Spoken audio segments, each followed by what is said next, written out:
সকলে নয়, হাঙ্গামা করলে হবে না। বর্তমান অবস্থা তো আমরা সবাই জানি। আমরা হাঙ্গামা করতে চাই না।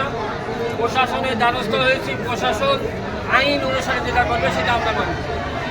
সর্বোপরি আমরা হচ্ছি প্রথমত হচ্ছে মানুষ মধ্যে আমরা কেউ না। আমরা জাতি বর্ণ নির্বিশেষে আমরা হতে পারি মুসলিম, খ্রিস্টান, জৈন, বৌদ্ধ, কিন্তু সর্বোপরি আমাদের দিনের শেষে আমরা হচ্ছে মানুষ। অর্থাৎ যে বা যারা এই ঘটনা ঘটিয়েছে আমরা তাদের তীব্র নিন্দা করছি এবং যারা এই ঘটনা ঘটিয়ে তাদের দৃষ্টান্তমূলক সাজা চাইছি। আল্লাহু আকবার। আমরা সাজা চাইছি। আমরা সর্বোপরি দিনের শেষে মানুষ।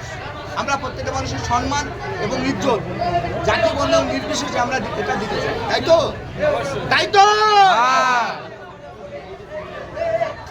আমরা আশা করব প্রত্যেকটা মানুষ হতে পারে। সেই হিসেবে আমরা এখান থেকে কথা বলবে কথা বলা হবে। আমরা শান্ত হয়ে এখান থেকে আস্তে আস্তে চলে যাওয়াই ভালো, কারণ ভিড় ভাট্টা করে লাভ হবে না। পরবর্তীকালে ডাকলে আবার সময় কালকে 11টার সময় আমাদের ডাকা হয়, কালকে আবার আসবে 11টার সময়। বলে দাও কটার সময়?